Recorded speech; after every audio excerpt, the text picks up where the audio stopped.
Well, one of my all-time favorite weekends of the year is finally here. It is Wildcard weekend on the Bettor in-laws podcast. I'm Tuck Silva, joined alongside brother-in-law Matt Prisco. How are we?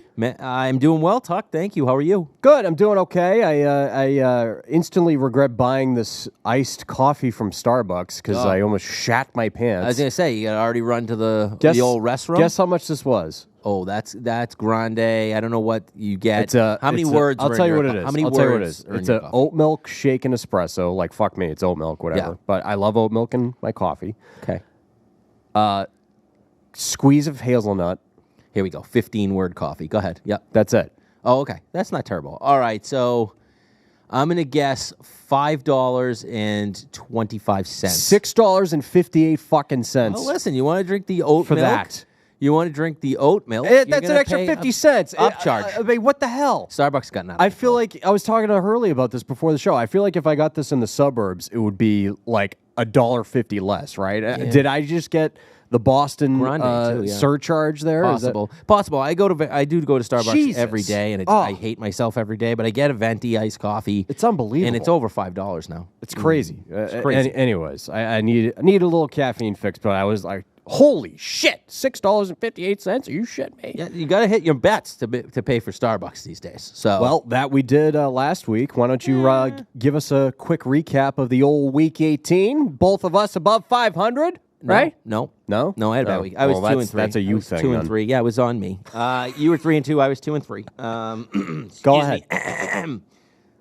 Pat's best bet for Tuck.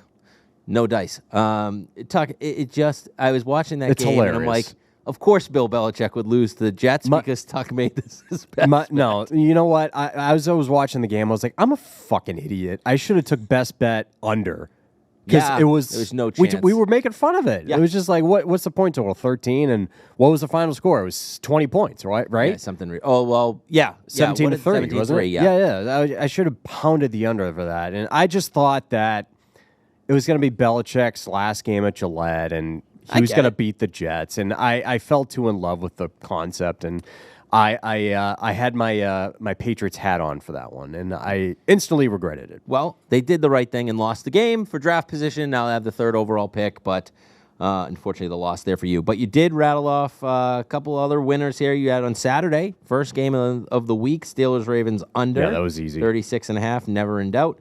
The Lions -3. That was another easy winner for the most part. I did get nervous for you towards the end with Minnesota chucking the ball up to Jefferson. I'm like, if they backdoor this, he's going to be livid. Oh, yeah. But they stayed away. They did pick him off and won that game by 10. The Packers -3. We went head-to-head here. The Packers took care of business. Yep, I will say that game, watching that game and having the Bears hanging around, could never put the ball in the end zone. Green Bay's defense, which I didn't think that part, I thought it would be a little more scoring despite the cold weather. I really did in that game. So no, kind of surprised. They had a nice pop going on that defense. Yeah. It looked like they finally were getting playoff ready, and Alexander coming back certainly helped. Yep. So Bears couldn't get anything going there. No, nothing. The only one you lost there was the Seahawks-Cardinals under. You had the over 47.5. Almost got it. Almost got there. Almost went to OT there. They didn't want to go to OT and help me out.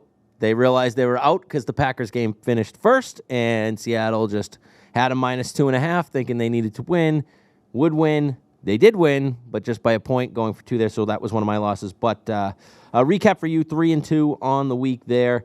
Get to my side. I hit my best bet of Tennessee outright winner. Had them plus 5.5. The story of the season here, folks. Obviously, if you're a loyal listener to the show, you know this. But 15 and 3. Is just I'm without words how good that is. What's that percentage? 80-something%? 83, yeah, 83%. Jesus Christ, dude. Yeah, I'm very happy about that. I was very prideful about the best bets this year. I mean, of course, you go 15 and 3, you're happy, but like a lot of people texted me over the season, just kind of. If you keep hitting his best bets, you're playing with house money at this point, and then you're getting a little frisky. You're like, let me do a little more house money on this one. Exactly. So that's what I did. It's build your bankroll, right? Yeah, That's what you do. So my best bets, I started wagering heavier and heavier at the end of the year because I felt good about them.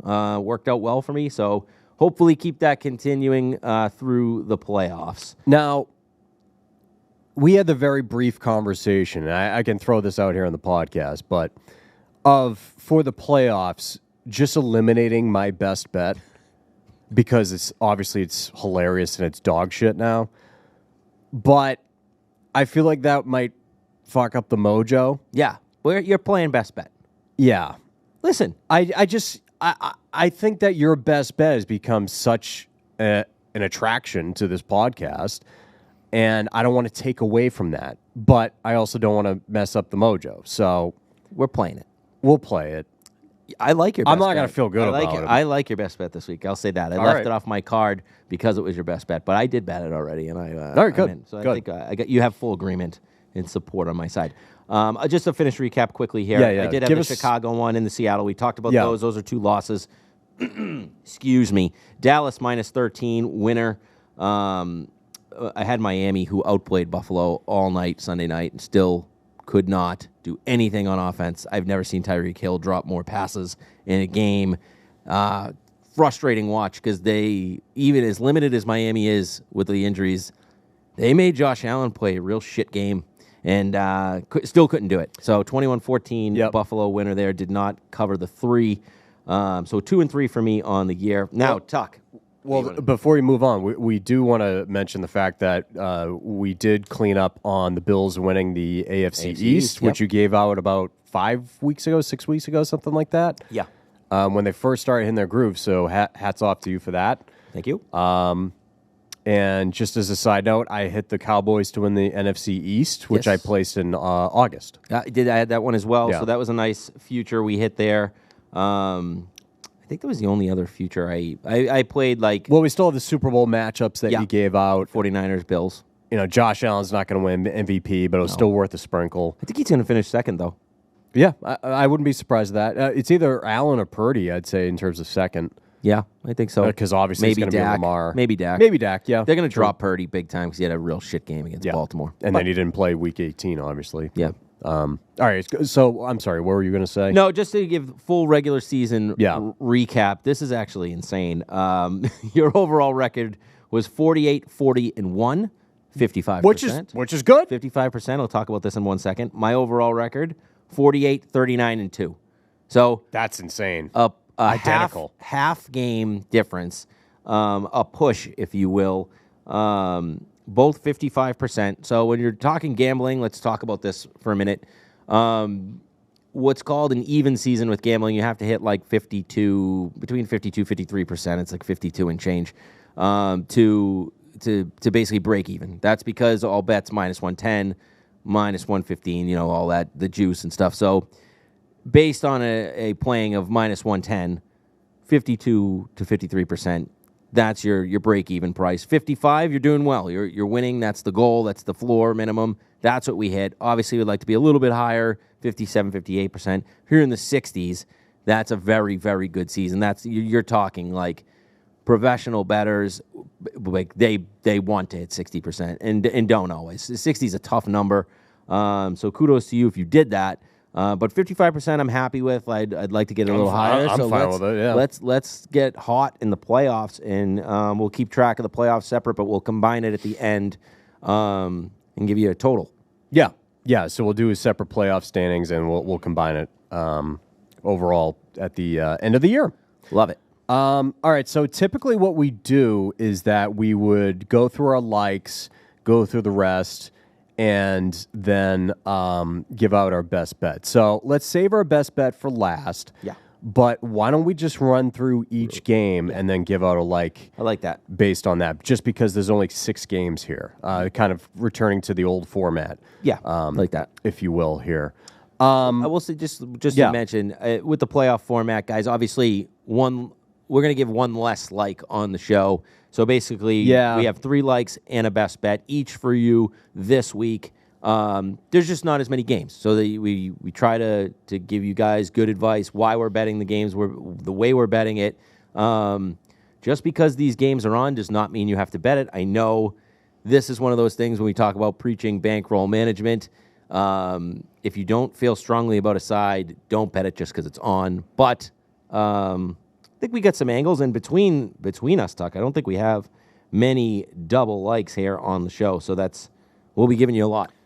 All right. Way. Well, before we move ahead to the wild card picks here, just want to remind everybody to follow us on our socials at Bettor and Laws, and give us a like on YouTube. I did see our likes go up last week on YouTube. That. Appreciate that for listening to my bitching, but I'd encourage you to do it again. Yeah, we and again and again. Please continue to like us on YouTube and leave us a 5-star review wherever you listen to your podcast, Apple, Spotify, you name it. And then leave us a little blurb, if you don't mind. Just a 1-sentence, hey, like this podcast, good job, guys. Anything that you guys can do would certainly help us. Yep. All right, let's get right the hell into it. Let's start with the first Saturday game, 4:30. Cleveland Browns head to the Houston Texans, a rematch from Christmas Eve. At the moment on DraftKings, I'm seeing the Texans are 2.5-point home dogs. I have seen that as 3-point home dogs in some places. Point total on this one is 44.5. I see a like out of you here, Matthew. Yep, I do, and it's actually against what I normally do. Right here is usually the spot where I'd say, give me the veteran quarterback and Joe Flacco and the Browns with their defense. But I'm not going that way, Tuck. This number is right now is sort of sitting between 2.5 and 3, depending on the price. So I'm going to play the minus 115 that you can get at a variety of books for Houston at the plus 3. So I'm taking that. Okay. I really like it at plus 3 here. So if you can get the plus 3, and I don't encourage paying a premium or buying points ever. But in a case where you can get a 115 price, anything under 120, I'd venture for the plus 3. I think it's worth it in this case, just to have that when you get to the playoffs. It's all right, closer games. Well, talk me through this one, because the Browns are the better team. They have the better defense. The quarterback's more experienced, obviously.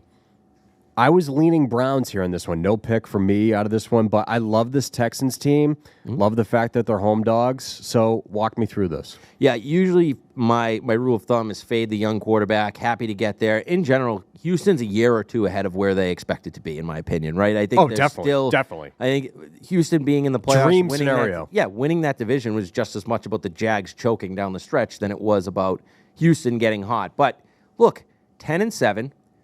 C.J. Stroud didn't play 2 games with the concussion, right? So they went 1-1 in those games. This team started 0-2. I don't know what is going on in my throat. It's all right. It's all right. They could have easily just went down the shitter when Stroud went down and called it a year. Yep. They didn't. They did not. Fought. Or Tank Dell, mind you. Exactly. So they just keep finding ways to win games. So there's something about this team. They're very well coached. Two really good coaches. In fact, they're probably going to finish in the top 2 in Coach of the Year candidates between Kevin Stefanski and DeMeco Ryans. I have a wager. 2 of the 3. I have a wager on Stefanski. Yeah, I mean, I can see it hit. I think Stefanski's probably going to win. He's a favorite. I mean, how do you not with 4 quarterbacks and the way they manage that? Really good job. Yeah, and he's probably going to win it. So I'll root for you there. But on the other side, I'm not rooting for Cleveland this Saturday because I think there's something a little different about this Houston team. The reason you fade a young quarterback in this scenario is because they're not used to the NFL playoffs. They're not used to that spotlight. But I got to be honest, C.J. Stroud is actually used to it. Even going back to the college football playoff, they played against Georgia at Ohio State. Now, he has a lot of great weapons at Ohio State, but that doesn't mean anything. When you're playing against a team like Georgia, they went toe-to-toe against Georgia, and that Georgia team beat the bag out of everybody. And they went toe-to-toe with them, and they only lost because of a missed field goal down at the end of that game. So he's used to the big moment. I get it. College football playoffs is different than NFL playoffs. But last week was a playoff game, and he went on the road into Indianapolis Saturday night. Had a little luck on their side. Sure. Yeah, the drop at the end of the game didn't help. But that was a terrible pass from Minshew. But he played great. I mean, Stroud was awesome in the game. He looked like a savvy vet. Exactly. So he's just been different. He's been different all year. I couldn't have been more wrong about him in the draft process. I thought he was going to be a bust. I was completely wrong. I'll swallow that one. Take my. No, you weren't the only one who thought that. Take my loss there. I think he's going to win the Rookie of the Year, and he deserves it. I know Puka Nacua has played unbelievable too, but Stroud winning that division, the way he's led that team, they started 0-2. He comes back hurt. There's a reason this team's 10-7. It's him. But Nico Collins has emerged. They have weapons. Now, these teams played Christmas Eve, I believe it was, and Stroud actually missed that game. And a big part of why I'm taking Houston here with the points is even if Cleveland wins this game, I think we're going to get a real close game here either way. And I think part of it is because Cleveland's defense on the road, we've talked about their numbers. They're just a different defense at home versus the road, and it continued throughout the end of the year. Yeah, the Cleveland defense allows 29.6 points on the road. Yep. So this Houston offense at home is so much better. This Cleveland defense on the road is not as good. The Houston defense at home is much better, right? I mean, just being at home for a young team, that means so much. So can they get up and win one playoff game? I think they can, Tuck, and I think they're going to. So give me the Texans plus the 3 in a spot I would normally play the other side. I know Joe Flacco's been hot since he came in. I know he beat this team a few weeks ago, but again, keep in mind, without Stroud, different circumstances. I think what happened to Houston a couple weeks ago, they will find a way to stop Amari Cooper or at least slow him down in this game. Yeah. And I think they'll have a better game plan for him after seeing it. Well, especially with their head coach, who's defensive-oriented, obviously. D'Amico Ryans will have studying tape like crazy. He'll have the boys ready. We got a close game coming. Give me the home dog. I want Houston here plus the 3. Yeah, I mean, I like it. I think you talked me into it. I might make this a play, a personal play for me, not an official like or anything like that. But my only hesitation with this is that the Browns had Week 18 off, which you would think would be an advantage, right? But maybe that kind of kills the Flacco momentum or the rocket ship that's been going on there. Maybe that hiccup isn't, or not a hiccup, but maybe that pause in momentum is going to not be beneficial for them in going on the road in a playoff game. I could totally see that. But yeah, I also keep coming back to the fact that the one thing, too, with Joe Flacco, it's Joe Flacco. I mean, I know he's been great in his career. I love both stories. He's getting older. Yeah, I do, too. That's the frustrating thing is we get to see one of these quarterbacks go home. Yeah. Which sucks because I want to both see them go in advance. Yeah, I agree. I mean, I don't expect either team to go on a deep run. Look, this is a coin flip game. But put it this way. Of the 4 likes I'm about to give you, including the best bet, this is my least favorite like out of the boards. But from a confidence standpoint, if I was to rank them, this would be the 4th out of 4 picks that I'm going to get. The near like for me was the over on this one, 44.5, but I have not seen that move a ton, and it's also given me pause of seeing that, let me see here. What was it, 91%? 94% of the money is on the over on this game. And it's just because of the basic stats that we just talked about with the Browns defense sucking on the road. The last time that these two teams played combined for 58 points, and that was without Stroud. But that gives me pause now. It was a near like for me. I'm not going to hit it. I guess it might be an overthink that I'm thinking like, 94% of the money's on the over, but I don't know. It's just a stay away from me ultimately, but it was really close to being one of my likes here. What's the over on that one? But nonetheless, I could see this being a very close game and a surprisingly lower than expected scoring with the adjustments from D'Amico Ryan there. So there you go. All right, moving ahead to the... actually, we're not going to do that because that is going to be my best bet. Yeah, jump to Sunday. Yeah, let's jump ahead to Sunday. The Steelers going on the road in Buffalo. 10-point favorite for the Buffalo Bills. Point total here continues to come down. It's now at 36. I hit this earlier this week when it was 37.5, and you said this opened at 43. Is that correct? Let me double check that. It was in the 41. Okay, so 41. So either way, this looks like it is going to be a weather game, correct? Wind. A lot of wind. In Buffalo. Well, early on, this is where we say be careful. If you see a number come down, always check the weather. Like 41 to 36 is a huge jump from a total. So usually, especially when you're looking at a Buffalo game, immediately look at the weather. And when you saw the weather looking at it, projections of 25-mile-an-hour plus winds. Now, that is an actual game changer. That's tough to throw the ball in, even for a guy like Josh Allen who plays in that weather where he's going to sling it around all the time. Now, as the week gets closer, they're saying 17-mile-an-hour winds. That's playable football. That is a difference. Once you start to get to like that 18 to 20-mile-an-hours, that's where you start to be like, I don't want to avoid the overs. Say that, because there's not going to be a lot of throwing successfully. 18 and under, you could start to play around with the over again. So now it's back. Now they're saying 17 mile an hour. Again, it's still Wednesday.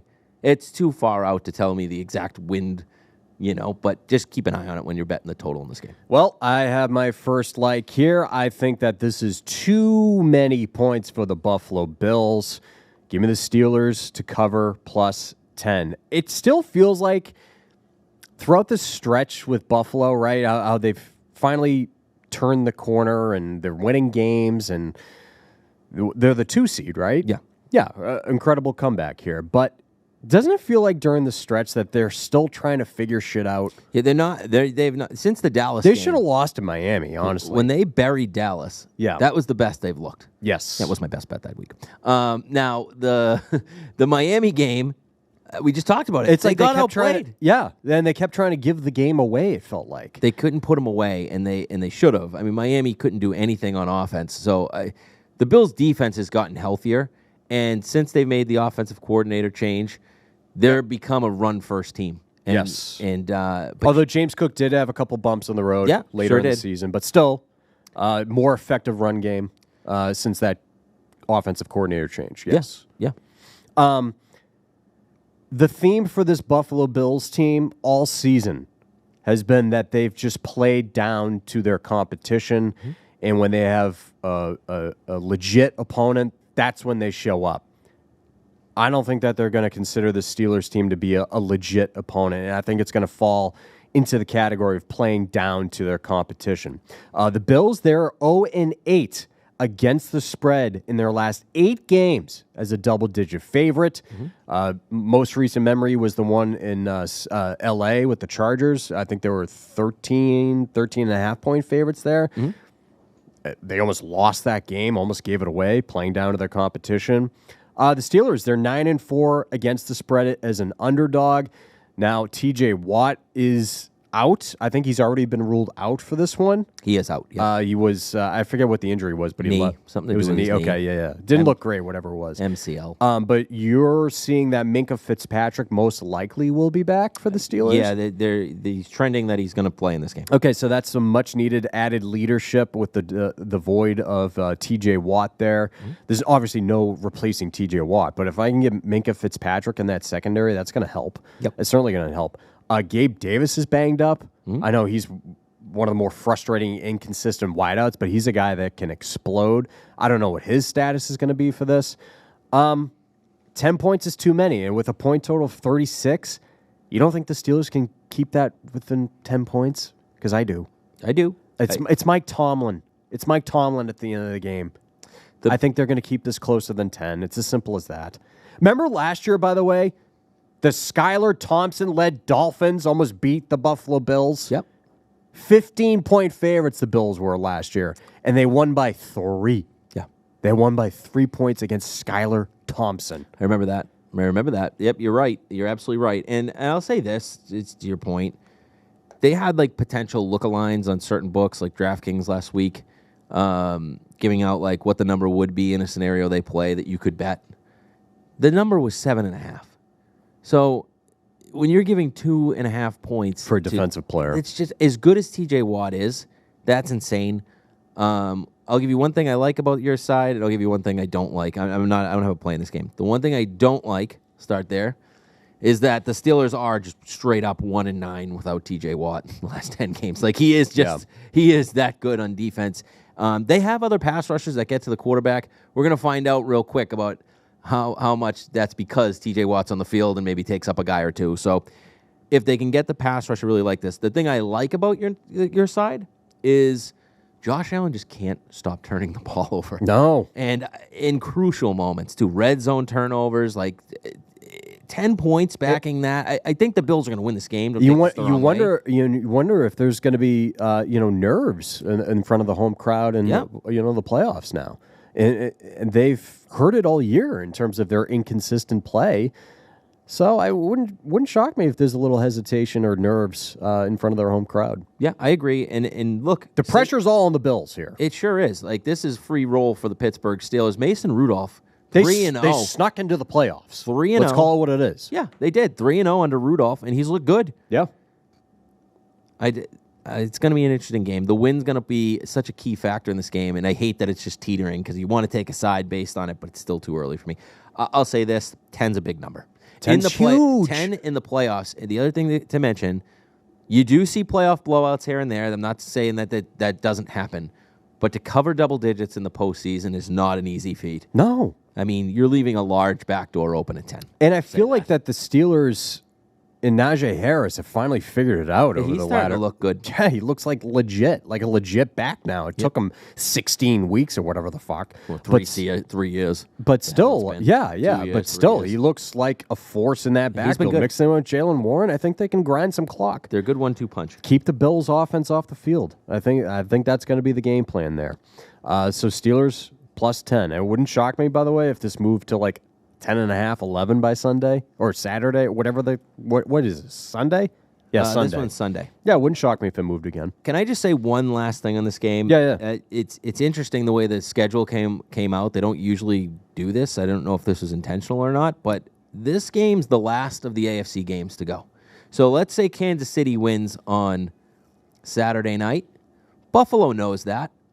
Buffalo and Kansas City have a nice little rivalry over the years. Oh, sure. Just obviously, it's the playoffs. It's one game at a time, but it's going to be hard for Buffalo to look at that and just say, let's just get the job done, move forward here. Not sure I want to lay 10 if Kansas City advances, and that's who's going to be on their schedule. That's all. All right, well, let's go ahead to the 4:30 game on Sunday.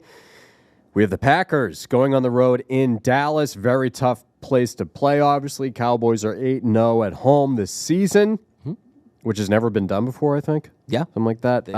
Cowboys are 7.5-point favorites.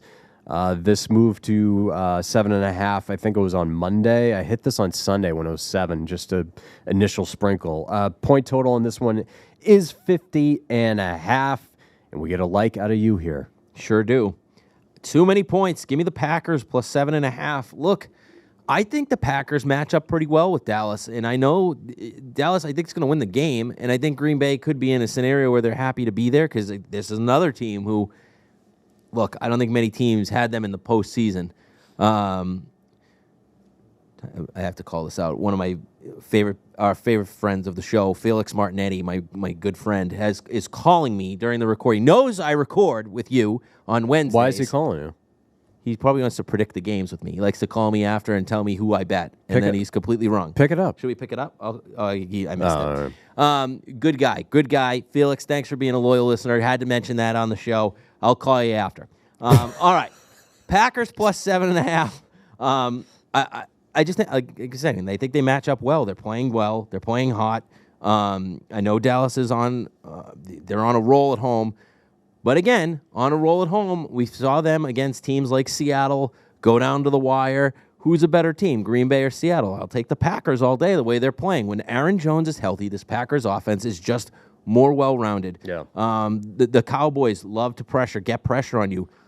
Not many quarterbacks in the NFL, Tuck, that have been better under pressure than Jordan Love. I mean, he's just been awesome. He's dialed in. That young receiving core has grown together. They look good. Jaden Reed looks like a legitimate weapon. Romeo Dobbs is good. The kid Wicks is out of nowhere. All their pass catchers are like 23 and under. Yeah, it's unbelievable. And they're all playing good roles on that team. They got Luke Musgrave back, the tight end. They still have Kraft, who filled in nicely. Well, so, you get that weapons there. I just don't know the status of Romeo Dobbs. He was literally coughing up blood. Yeah, I didn't like that. Christian Watson's been out for multiple weeks. Could care less about Christian Watson. That guy. Yeah, but he did roast the Cowboys last year. He sure did. Touchdowns. When I say care less, I don't care if he plays in this game, but if he does, it's just another weapon for him to have. I just don't trust his hamstring. That's all. Every time he tries to come back, he get re-injured. Hamstrings, we know. It's tough, right? These things are, when you have a hamstring injury. I think we see Watson out there. Maybe. If we do, that's even better. I like to play even more. It's just another weapon for them and another guy that they got to cover. Even if he's a decoy, like he'll just run deep routes or go routes or whatever and then just serve as a decoy. Totally. So we have Dallas, who's obviously well-oiled machine. I think Dallas is going to do what they're going to do on offense. Not worried about that. I think we're getting a lot of points in this game. You see that in the total at 50.5. I think that's about right. So we're going to see points scored in this game. 7.5. Too many points. If it was under a touchdown, I'm with you with Dallas. When you get above 7, that's where I draw the line here. Too many points for me. With Green Bay as healthy as they have been literally all season at this point, right? I mean, they finally have their team together. They've looked well. They've looked good towards the end of the season. Now they're in the postseason. They're playing with house money. Again, another situation where all the pressure's on Dallas here. The postseason Dallas. Absolutely. Postseason Dak. Postseason Dallas. Let's see what you got. I think 7.5 is too big of a number. Pretty confident play here in the Packers plus 7.5. I'd argue that the Cowboys are probably the team with the highest amount of pressure on them this weekend. No? Yeah. In front of the home crowd? Yeah, probably. I mean, yeah, I think we'll talk about it in a little bit. There might be one other game where the pressure's You just there. won the NFC East. I think but for Dallas, it seems like the window is finally open for Dallas. It seems like all the pressure's on them. They're the 2 seed. You're going to get 2 home games at the very least as long as you win the first one, right? So, I think that's what we got to deal with here. I don't know. Again, it's just too many points. By the way, the last time that these teams met was with Aaron Rodgers at the helm in 2022. Yep. I mentioned Christian Watson had 3 touchdowns, but CeeDee Lamb, 11 catches, 150 yards, and 2 touchdowns. He's a real problem. He's an absolute problem. He's a weapon, but can Jair Alexander slow him down? Can they? I don't think anybody can slow down CeeDee Lamb. Can you double him up and make Brandon Cooks beat you? I mean, that's got to be the strategy for these teams. Cooks has looked good. Yeah, he has. But can we get like? Don't forget about Ferguson either. Yeah, Ferguson's a weapon. And look, like I said, 2 good offenses. They're going to do what they do on offense. I have no doubt about that. High scoring game here. Too many points. All right. Well, there you go. Packers plus 7.5 there. Looking. We have a double like on my best bet, I see. Yeah, so I'll save that, one for last. My second like here, I'm looking at the Monday night game. Yep. Too many question marks around this game. So give me the Bucks Eagles under 44. I think that's what I'm seeing here. If there's any other better number, I'll take that if you want to look that up. But I mean, we all see what's going on with the Eagles and what's happened in the last quarter of this season. Mm-hmm. Last week, they almost lost their starting quarterback to a finger injury. It looks like he's going to be fine. Yep. I don't know what A.J. Brown's status is going to be. I think it was a MCL, but it's not as bad as initially feared. But that was a scary moment last week. Yep. Versus the Giants there. I don't know. It just seems like this line of 44 seems very baity based on how poor both of these teams' secondaries are and how good their wide receivers are. But this looks like another potential weather game. I'm seeing a 70% chance of storms on Monday night in Tampa. Now, we are recording on a Wednesday, so shit can change, especially in Florida. Mm-hmm. But with the potential of a weather game, I kind of lean the under here. 44 is 9.3 points higher than the average combined score in Tampa's home games this season. And the Eagles, they also have issues on the road. They're averaging 20.7 points or 10.2 points fewer than at home. And the last time we saw these teams match up was in Week 3 with a final score of 25-11. And if my memory serves me correctly, felt like it was a run-heavy game plan there. Mm-hmm. So I think this is going to be a run-first game again. Rashard White has looked really, really good out of that Tampa backfield. I don't know what DeAndre Swift's status is. He missed Week 18. I assume he's going to be playing. Yep. And then I could also see some hesitation and some nerves from Baker Mayfield in front of the home crowd since he only has 2 playoff games. He has 4 touchdowns and a pick in his playoff career, but still not a ton of playoff experience there. Yep. So, yeah, I just feel like this is an under game, under 44. Yep. No half there, just 44. Yep. And I have a like on Philly. I'm playing the Eagles minus 2.5 here. You mentioned it. These teams played. I already had this game. I was on Tampa in Week 3. Go back to the standings in the show. I had the Bucks plus 5.5 or plus 6, whatever the hell they were.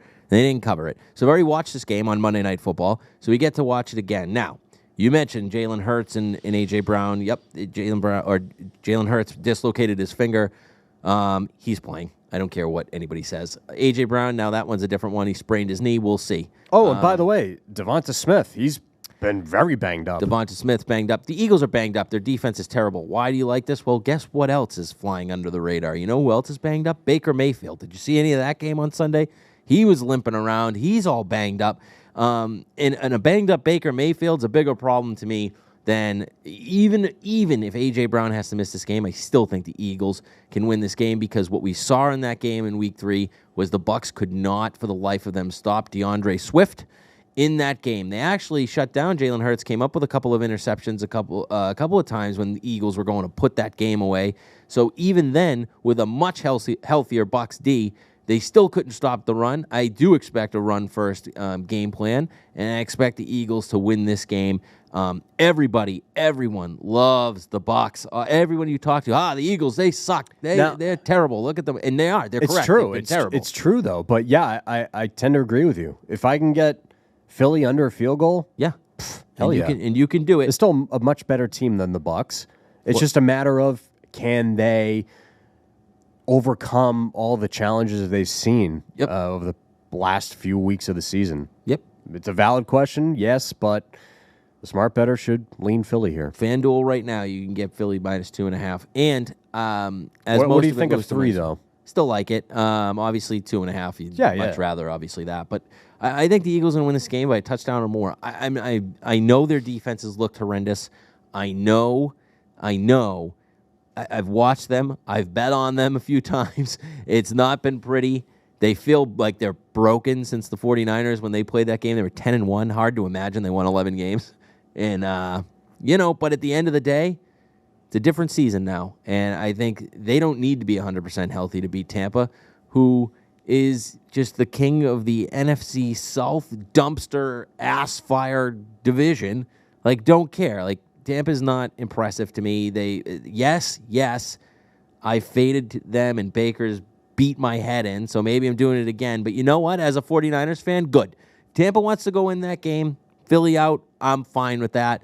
So I'm playing Philly, though. Minus 2.5. I think they win this game pretty easy. You want a little bit of breaking news here? Yeah, let's do it. I understand this is a podcast, but this is breaking live. You're telling me Jalen Hurts is out? Adam Schefter, a shocker in Seattle. Pete Carroll is expected to be out as Seahawks head coach. Ooh. He still could remain in the organization, but not as a head coach. Oh, shucks. My heart breaks, Pete.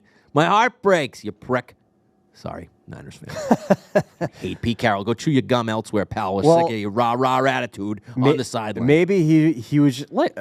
Pete Carroll's older than Belichick, isn't he? He's 107 So years he's probably like, listen, I can't do the sideline stuff anymore. I want to be in the front office role. I think that maybe that's what it is. It's time. Yeah. I think it's time to move on. I didn't exactly see it coming, but it's thinking about it, it makes a lot of sense. It's a good time for it. I mean, the key word here is he still could remain in the organization. Yeah. I could see him having like an advisory role or something in the... Very, very Chew your gum up in the box. Wow, pal. there you go. There you go. All right, well, just had to share that. All right, did we miss... No, we didn't miss anything. All right, let's jump ahead to our best bets here, if you will. And I'll go first because mine's dog shit. I like your best bet. You know what? You're going to hit your best bet. I have a feeling I am going to hit my best bet. I think so, too. Give me the Chiefs -4. Can you see that anywhere from -4? Because I'm seeing 4.5. 4.5s are popping, but 4s are still there. MGM for 1. Give me the Chiefs. -4 or 4.5. I don't give a fuck. Circa. This is only going up. Over the Dolphins, Arrowhead Stadium. The Dolphins in cold weather games, which is under 40 degrees, and this is according to BetLab, since 2017, they're 0-9 straight up and 2-7 against the spread. Single-digit temperatures are expected in Kansas City on Saturday night, which, by the way, is only on fucking Peacock. Are you shitting me? I love it. You know why? That's because I have you know why I love it? Why? Because I have Comcast and I just get I get Peacock for free, and so then people get pissed, and I'm just like, yeah, I get it, sucker. I got it. You pay for it. That's free for me. Free for me, pricks. If I cut the cord and I didn't have cable, this would piss me off. Yeah, well, don't cut the cord. I didn't cut the cord. Yeah, you're smart. Because all these streaming companies are just increasing their prices, which is now driving us back to cable, back to bundling, and we're back to square fucking one in terms of cable. Cut the cord. Don't cut the cord. Because if cutting you cut the cord was cool for like 4 years. Yeah, now it's not. If you watch TV or have children, don't cut the cord. That's my advice. Don't cut the cord. If you don't have kids, you don't watch a lot of TV, do whatever the hell you want. That's my 2 cents. But when you cut the cord, you're right. Everything's bouncing back. Oh yeah, your 1 year for like cheap YouTube TV deal ended. Now you got to pay. Like now you're back. And oh, by the way, you're still going to pay for internet, so you can't really ultimately leave them anyways. And they raise the price on that because you're stuck in hell. You're stuck in hell. We're literally back to square one. Peacock's free for me, baby. Fuck you if you don't have it, sucker. Go find a place to watch it. Chiefs, go ahead. Fuck you if you don't have it. Yeah, fuck you. Sorry, Tom. Flip out, Tom. I love you. No edits. Fuck you if you don't have cable. You piece of shit. I hope if you people are listening and don't have cable, you still like us because that on YouTube TV, that makes sense. That's a very aggressive stance. Yeah, sorry. I do. For those of you who don't have cable, I love to grind my gears. Go fuck people. yourself. Yeah, keep cable. I'm just saying. If you do the math, you're not saving money anymore. Sorry, you're not. And it's also just because I'm sick of the different places you have to go to watch these games ultimately. But when I got one for free, kind of love it. Rub it in, a little salt in the wound. But I am that guy. Like, got to go to Amazon on Thursday nights. You know what I hate? You can't last. You can't last. You got to exit the app. Take 10 seconds. That sucks. That's why I have to watch games. I like the remotes with the Prime button though. Do you have one of those? Oh, I don't. No. Yeah. So we have like a web TV. Big shot, high society. But over here. it's 4 buttons. It's pretty basic now. It's pretty basic. Oh, okay. You're just behind the times. But it's a button that says Netflix, Prime, Disney Plus, and something else. Little universal remote? Is that what we did? No, it's an LG TV and it's an LG remote, and that's all it is. It's a web TV, and I just hit Prime, and it goes right over to Prime. But yeah, you are right with the last button. It is bullshit. Drives me crazy. Yeah. So when I can just rub salt in the wound for the people who don't have Peacock, I got to do it. So I'm with you on everything else. So we're actually going to be away this weekend for MLK weekend with a bunch of friends or whatever, and somebody's got to bring the Roku stick because it's on Peacock. See? Like whatever, I guess we'll just do that. But obviously we're going to be watching the game and gambling heavily that weekend. Well, it's your best bet. It is my best bet. The trip's going to suck when the Dolphins win for the first time in negative degree temperatures. I'm going to be so depressed and pissed if the Chiefs don't win this. Tyreek Hill, 400 yards. Because I'm going to have a lot of alcohol this weekend. But the Dolphins, they had every opportunity to beat the Bills, like I mentioned earlier, in Week 18 at home.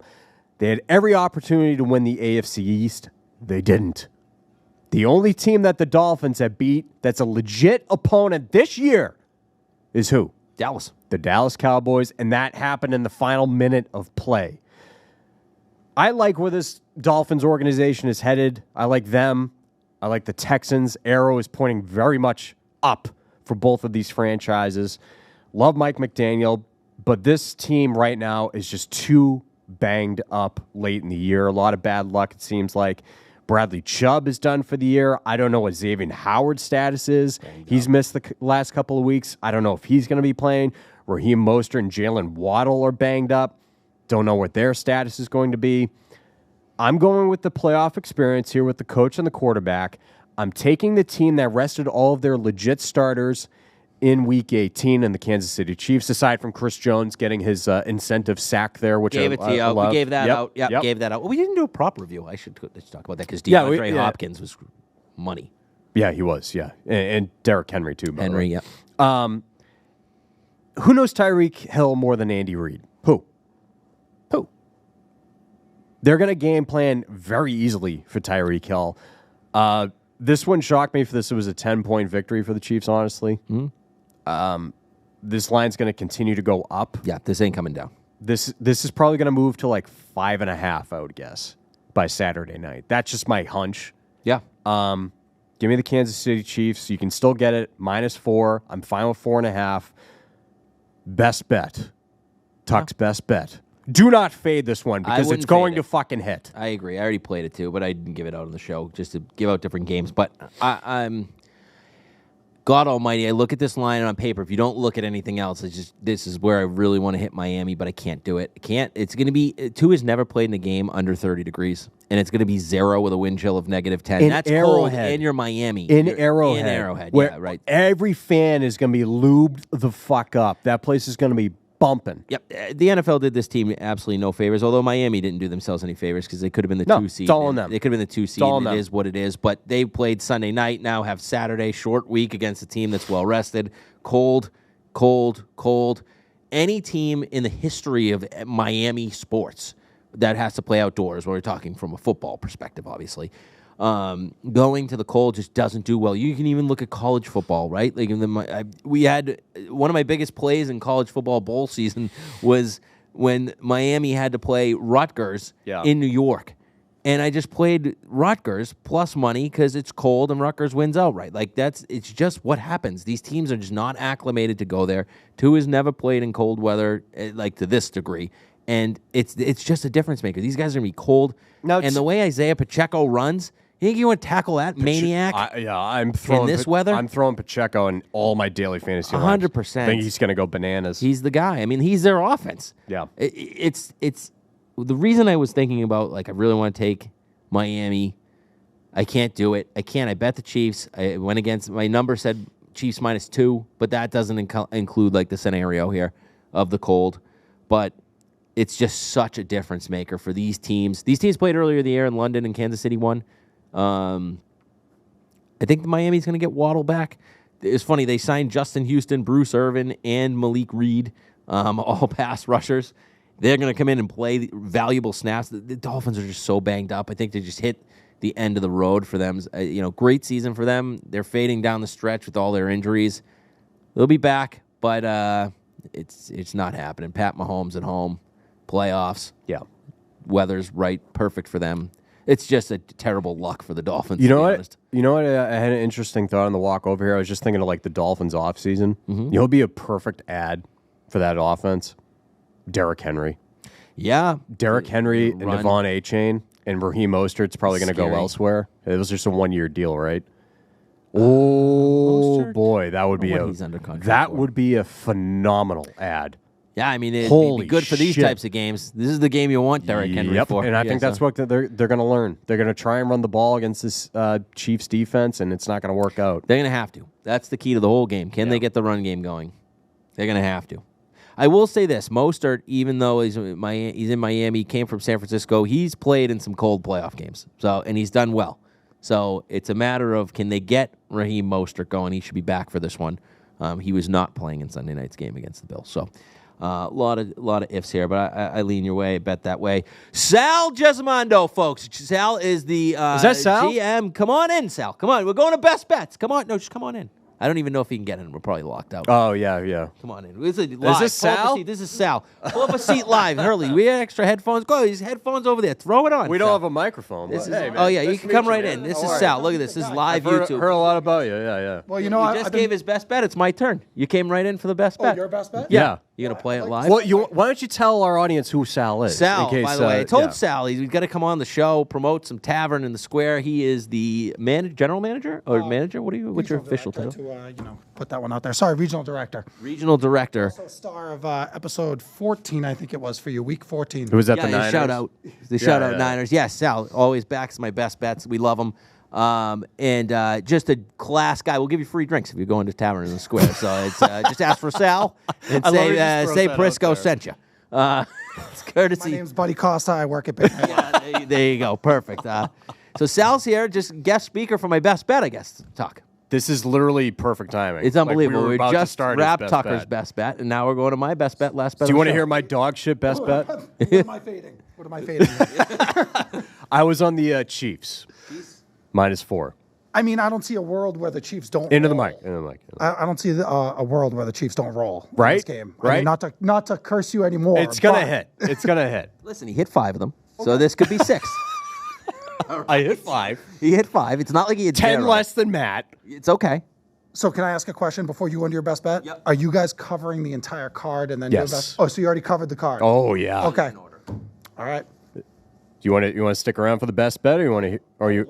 Yeah. You stay around. All right. All right. Give it out. You guys ready? Yep. Matt, your best bet.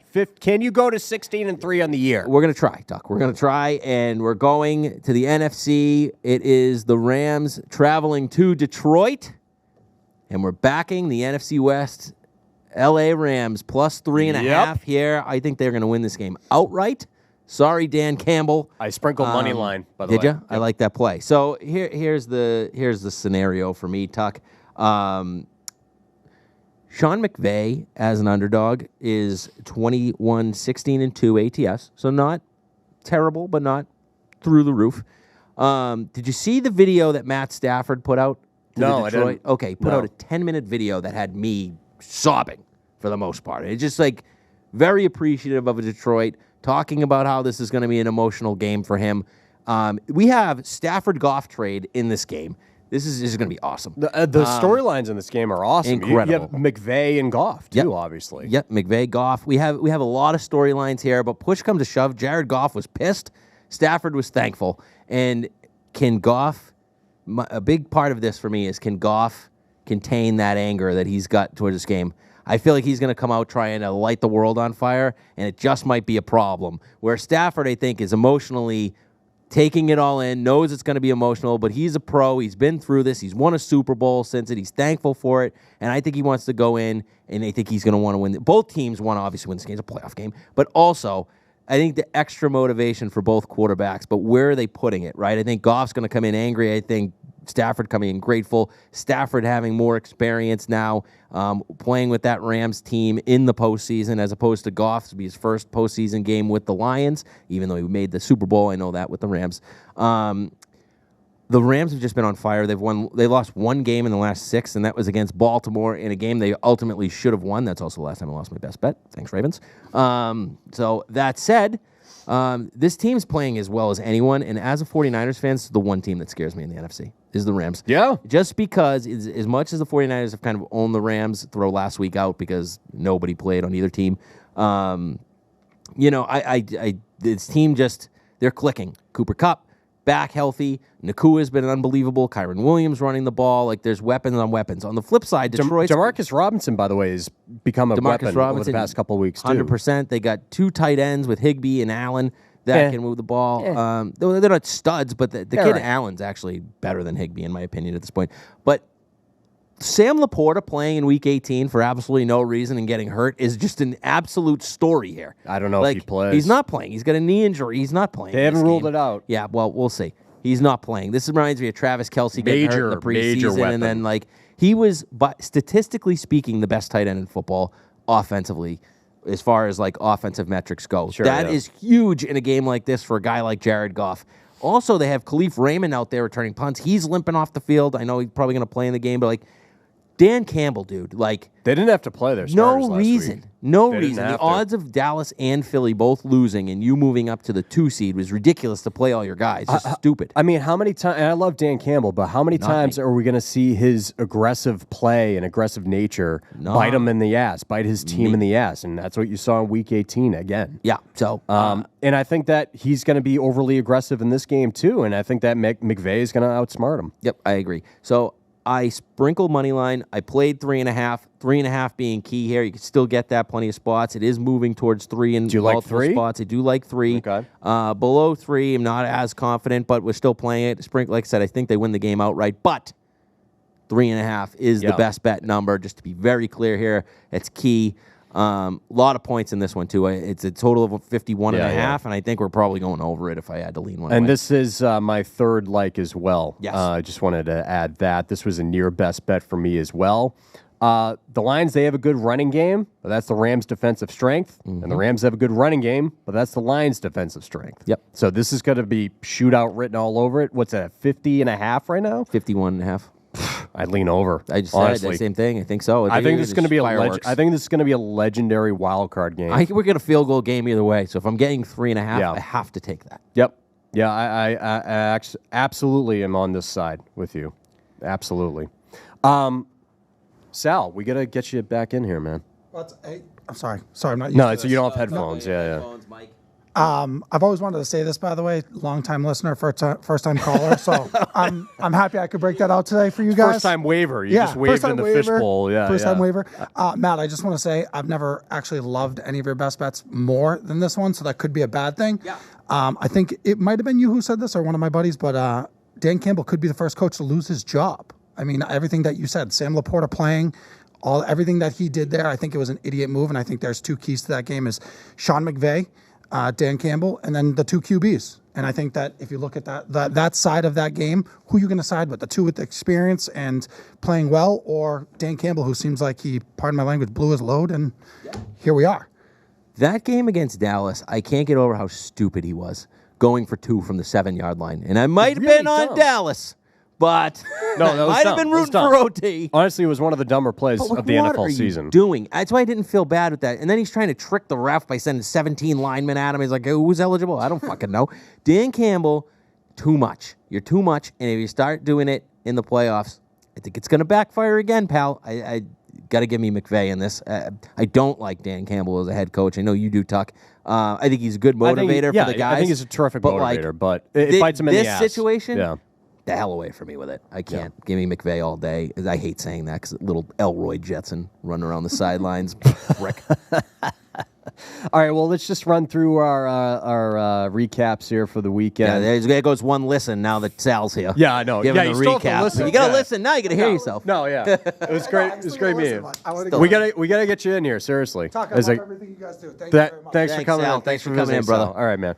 Look at that. Live for the best bet. So That was listen, electric. like us on YouTube. Yeah. How do you do, brother? He Oh, there did, you go. yeah. He's Do it one again. he's the third like we get every week besides us. All right, well, let's just recap our likes and best bet here. Steelers plus 10 for me. Bucks, Eagles under 44. And the final like for me was Rams plus 3.5. Best bet, Chiefs minus 4 or 4.5. I'm fine with either. Matt's likes, Houston plus 3. You like 2.5? Is that what it was? Are you good with 2.5 there or no? I like 3 a lot more. 3's key. No That's shit. the one I said you could. Well, no, I said I'd pay the extra juice to get the 3. You can pay it for I'm $1.15. just saying because we record on Wednesday. That line is trending towards 2.5. Yeah, I like 2.5 too. Okay, If you got to play it, my number's 3. Green Bay plus 7.5 on the road in Dallas, and then Philly on the road in Tampa minus 2.5. And the best bet, my final like, Rams plus 3.5 for Matt. I love this card. I think we're going to sweep the board. Can we sweep the board? Do we have any against each other? We're sweeping the board. I think we can sweep the board. Yeah. Let's go 8-0. Wait, so you said you bet every game, correct? Except Buffalo. I haven't touched that one yet. I bet 5 of the 6. That's my like. I know. I think I don't like the Bills minus 10. No, I'm kidding. I'm kidding. I was leaning Steelers. It's, like I said, a lot of points. I want to just. I'm waiting to see what this weather actually is. This could be a Sunday bet for me. Yeah. Yeah. Well, it's a Because I don't care Sunday, if it goes 10, 11, 12. If the weather's going to be good, I don't care if it goes 9.5, 8, which I don't think it's going to go. But I'm just saying, like, it doesn't matter. I could deal with a couple points in this game either way, depending on what happens with the weather. Yeah. I guess before we wrap, you did very well with the props last week. I just want to make quick mention of that with the incentives and motivation picks and everything. So looking forward to that podcast again next year, and hopefully everybody hit those because I think the majority of them did well. The only one that really disappointed me was Philly. Holy shit, Philly! It just lost, murdered by the Giants from the jump in a game that you could have still been the 2 seed, but AJ Brown fumbles, goes down with a catastrophic knee injury just to like shake hands with everyone in the. It felt like a little Paul Pierce wheelchair moment to me, but happy he didn't dare anything. All right, well, that's going to do it for this edition of Bettor and Laws. Once again, please like us. Please subscribe to us at Bettor and Laws. Like us on YouTube. Leave a 5-star review wherever you listen to your podcast. Leave comments. Whatever you can do to help us as we seemingly try to help you build your bankroll, right? That's right. So, all right. Well, that's going to do it for us. Thank you, Matt. Thanks, Tuck. I am Tuck Silva, and good luck, everybody. And Wildcard weekend, I can't wait. And enjoy the long weekend, everybody. Yes, enjoy it. 3 days of football. Thanks for listening. Bye-bye.